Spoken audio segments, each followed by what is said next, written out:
આપણા શરીરમાં બે કિડની આવેલી હોય છે. કેન્સર મોટાભાગના કિસ્સામાં ધૂમ્રપાનથી વધારે થાય. આર યોર કિડનીઝ ઓકે 2006 થી વિશ્વભરમાં કિડની દિવસની ઉજવણી કરવામાં આવે છે. કિડની શું છે, તેને લગતા રોગો કયા છે અને નિવારણ શું છે એ બધાની જાગૃતિ ફેલાવતો આ દિવસ છે.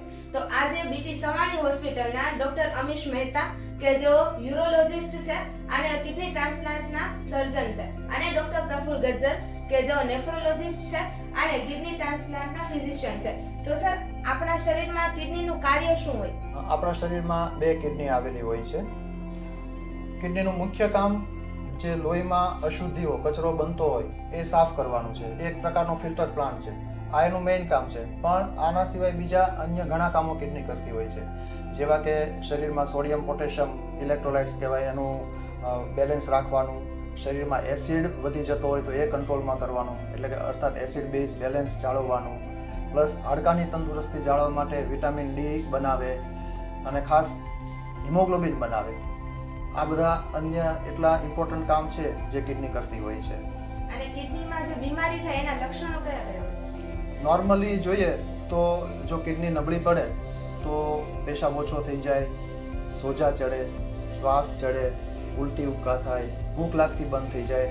આ બધા લક્ષણો છે. પણ ઘણા કેસમાં એવું બને કે કિડની લગભગ 70-80% ફેલ થઈ જાય ત્યાં સુધી કોઈ લક્ષણો પણ હોતા નથી. એટલે એવું જરૂરી નથી કે લક્ષણો નથી તો કિડનીની તકલીફ નથી, પણ મોટે ભાગે જ્યારે કિડની વધારે નબળી પડે ત્યારે એના લક્ષણો જોવા મળતા હોય છે. તો તમે કહ્યું કે પહેલા આપણને શરૂઆતમાં ખ્યાલ ના આવે રોગ થાય તો આ શરૂઆતના તબક્કા કયા કે આપણને જાણકારી મળે કે હવે આ રોગ એટલે એ ખૂબ જરૂરી છે, કારણ કે લક્ષણો નથી અને જો કિડનીનું દર્દ બહુ છેલ્લા સ્ટેજ સુધી પહોંચી જાય તો આપણા હાથમાં કાંઈ ન રહે. તો આપણે શરૂઆતથી જ કિડનીના બીમારીને પકડવી હોય તો એના માટે આપણે શરૂઆતથી જાગૃત રહેવું પડે. તો જેને બ્લડ પ્રેશર હોય, ડાયાબિટીસ હોય, તો એ લોકોએ બીપી અને ડાયાબિટીસની અસર કિડની ઉપર થતી હોય છે. તો એ થાય છે કે નહીં એ જાણવા માટે ખાસ કિડની માટેની તપાસ કરાવવી પડે. અને એ તપાસમાં જો પેશાબનો તપાસ કરે અને એમાં પ્રોટીન આવે અથવા લોહીમાં ક્રિએટિનનો રિપોર્ટ કરે અને જો એ ક્રિએટિનિન વધારે આવે તો એનો અર્થ એમ કે એને કિડનીની તકલીફ થઈ છે. જો આ આપણને શરૂઆતના તબક્કામાં ખ્યાલ આવી જાય તો આપણે એને પ્રિવેન્ટ કરી શકીએ. એટલે હા, તો એક વખત આપણને ખ્યાલ આવ્યો કે ભાઈ આવી તકલીફ છે તો જે આપણને બીમારી છે એ બધી કંટ્રોલમાં રાખવી જોઈએ.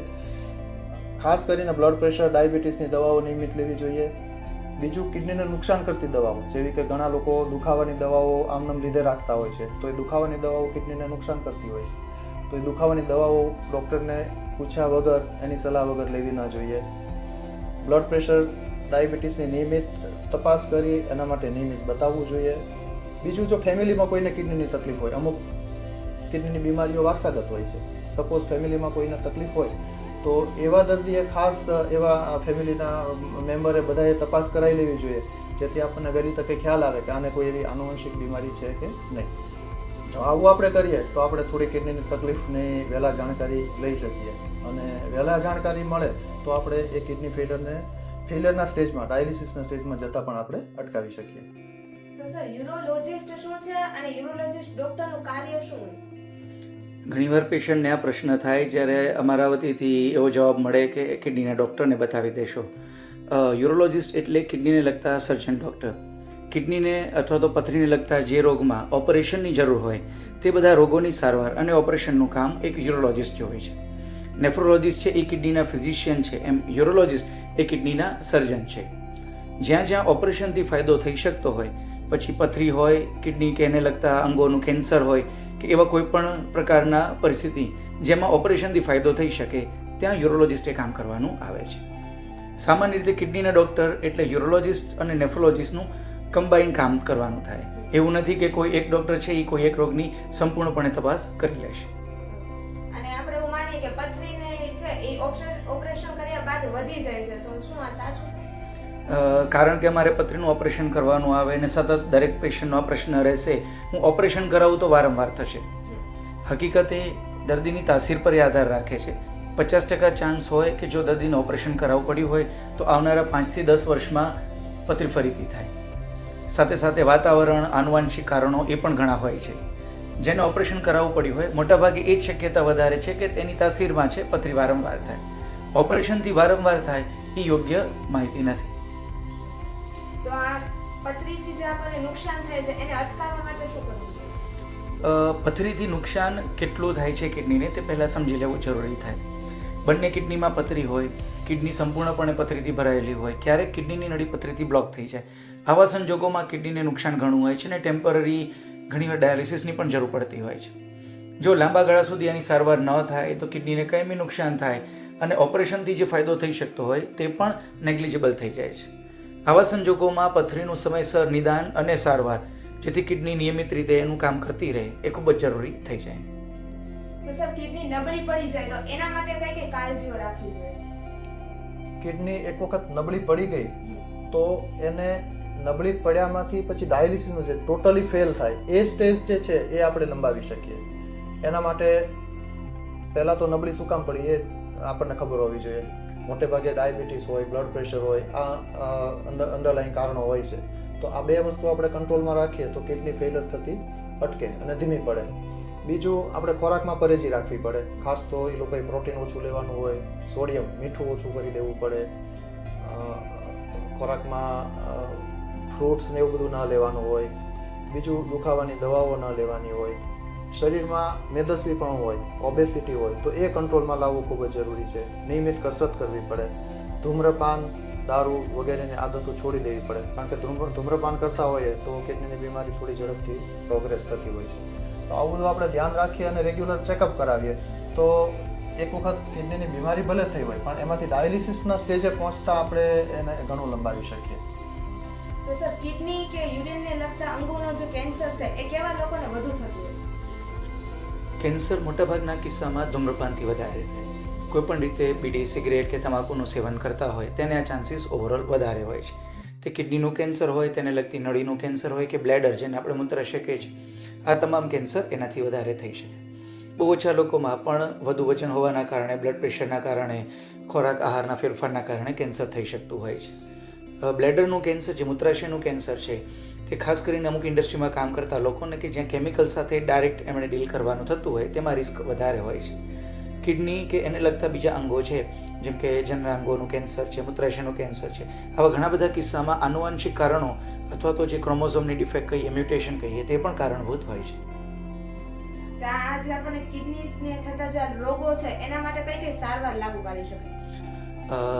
જેમ કે કોઈ પણ બીજા તબક્કામાં આપણે જોયું હોય કે પહેલાંના ટાઈમમાં ઓપરેશન ટાંકાવાળા થતા, પછી દૂરબીનવાળા થતા થઈ ગયા, હવે રોબોટથી થાય છે. તેમ કિડની કે એને લગતા અંગોના કેન્સરમાં પણ આ બધી જ જાતના ઓપરેશન લાગુ પડે છે. જેવા જેવા દર્દીની પરિસ્થિતિ હોય, જેવું સ્ટેજ હોય, જેવું અંગ હોય, તે પ્રકારનું આ સારવાર થતી હોય છે. ઘણા કિસ્સામાં ફક્ત દૂરબીનથી જ નિદાન અને સારવાર પણ થઈ છે, જ્યારે ઘણા કિસ્સામાં રોબોટથી એની મદદ લેવી પડતી હોય છે. કુલ મળીને ડૉક્ટરનો પ્રયત્ન હોય કે દર્દીને વધુમાં વધુ ફાયદો કઈ પદ્ધતિથી થઈ શકે તે પદ્ધતિનો ઉપયોગ અમે કરતા હોઈએ છીએ. તો આપણે રોબોટિક્સ અત્યારે એટલું આગળ વધી ગયું છે કે બધા માને છે કે કેન્સરની સારવારમાં રોબોટિક્સ છે એ વધુ સારી રીતે વર્ક કરે છે. તો હું માનું છું કે રોબોટ એ એક મશીન છે, જે રોલ જે છે તે મશીનની પાછળ બેઠેલા માણસનો છે. કેમ કે કાર આપણે આપેલી હોય તો એક જ કાર છે, દરેક વ્યક્તિ અલગ રીતે ચલાવતું હોઈ શકે, પણ સામે કાર છે તો એનો ફાયદો બાઇક કરતાં વધારે છે. તેમ સર્જન પાસે જો રોબોટ હોય તો જે દર્દીનું સ્ટેજ અને જેવી દર્દીની પરિસ્થિતિ એ પ્રમાણે તેનો ફાયદો લઈ શકાય. રોબોટથી ડૉક્ટરને વિઝન સારું મળે, પેશન્ટને ખૂબ જ નાના ટાંકામાંથી કે એમાંથી જ ઓપરેશન થઈ જાય અને ઓવરઓલ ઓપરેશન પછી જે એમની રિકવરી હોય તે ઝડપી હોઈ શકે. આ બેનિફિટ રોબોટના છે, પરંતુ તે દરેક દર્દીને કદાચ લાગુ ના પણ પડે. એટલે કોઈ પણ સારવારમાં આપણે રોબોટનો યુઝ કરી શકીએ? રોબોટનો ઉપયોગ કોઈ પણ સારવારમાં થઈ શકે, પણ દરેક દર્દી ઈચ્છા રાખે કે મારું ઓપરેશન રોબોટથી જ કરવું છે તો તેવું જરૂરી નથી. એવા ઘણા સ્ટેજ, ઘણા કિસ્સા અથવા તો ઘણા કેન્સર છે કે જેમાં રોબોટનો ફાયદો જ ના થઈ શકે અથવા તો ઇવન રોબોટનો ઉપયોગ શક્ય પણ ના બને. ઘણા કિસ્સા એવા છે કે જેમાં રોબોટ કરતાં વધારે સારું પરિણામ કદાચ કોઈ બીજી સર્જરી ના પણ આપી શકે. ટેકનોલોજીનો ઉપયોગ કઈ રીતે, કયા પેશન્ટમાં કરવો તે હંમેશા તેમની સારવાર કરનાર ડૉક્ટર ઉપર આધાર રાખે છે. અને સર, કોઈ દર્દીને કેન્સર છે તો એનું કિડની ટ્રાન્સપ્લાન્ટ શક્ય ખરું? કેન્સરમાં એવું છે કે એ કેન્સર જો કમ્પ્લીટલી ટ્રીટ થઈ ગયું હોય તો એના 1 કે 2 વર્ષ પછી કિડની ટ્રાન્સપ્લાન્ટ કરી શકાય. એમાં ખાસ કયું કેન્સર છે, અમુક બ્લડના કેન્સર હોય તો એમાં ટ્રાન્સપ્લાન્ટ કરવું પોસિબલ નથી હોતું. કિડનીનું કેન્સર હોય તો એ સપોઝ કિડની પૂરતું જ લિમિટેડ હોય, એનું ઓપરેશન કરીને કિડની કાઢી નાખી હોય અને પછી બીજી કિડની ફેલ બીજા કોઈ કારણસર થઈ હોય અને એના શરીરમાં ક્યાંય કેન્સર ફેલાયેલું ના હોય, તો એવા પેશન્ટમાં કિડની ટ્રાન્સપ્લાન્ટ થઈ શકે.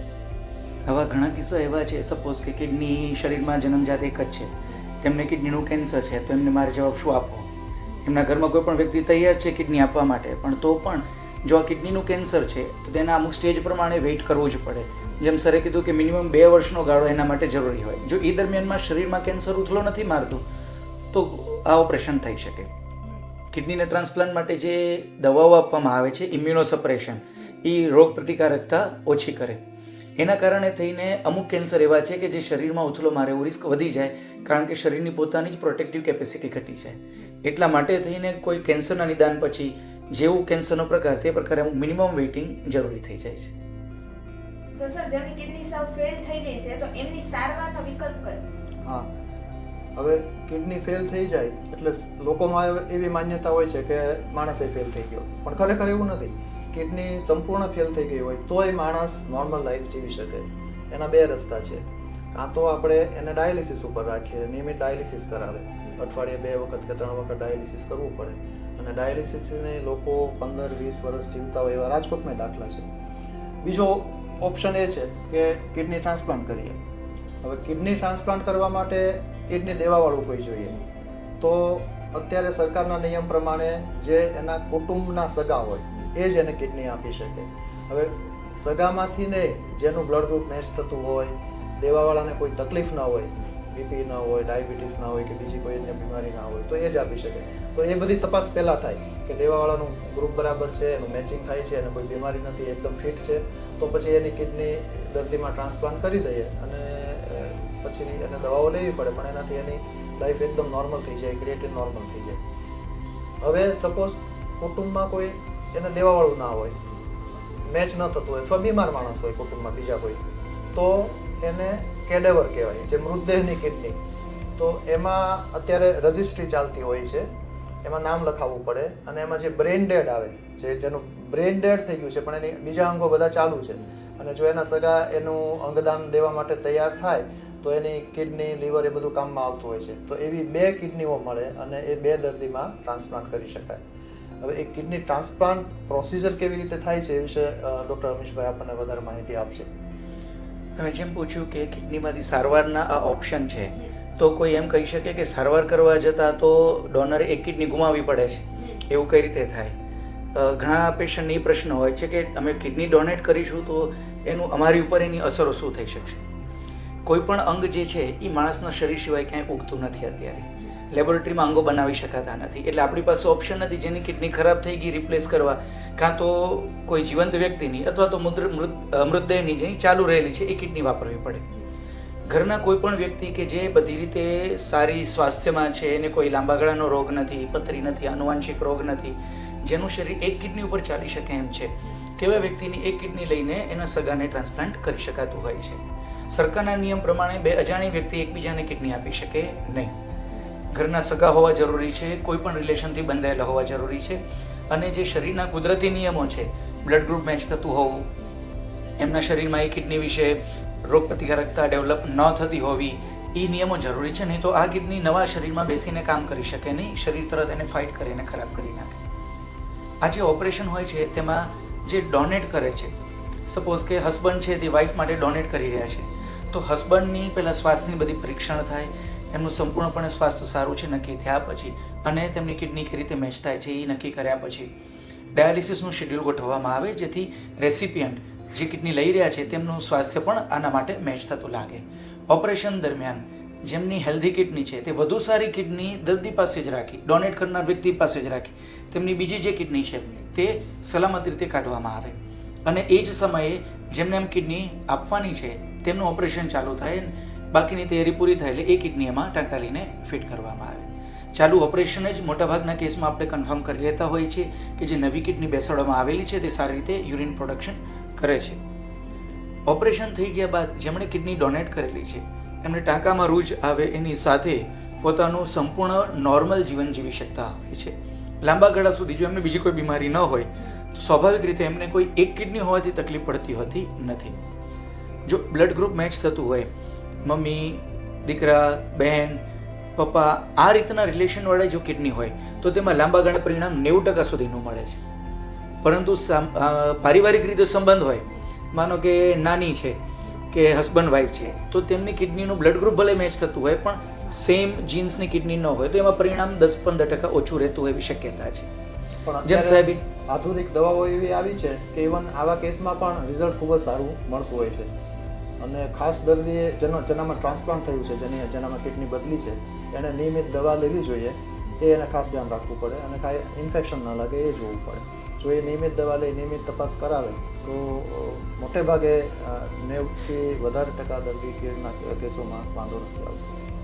થેન્ક યુ સો મચ તમારા બંનેનું કે તમે અવર રાજકોટની ટીમ સાથે જોડાયા અને અમને આટલી માહિતી આપી. Thank you. આભાર.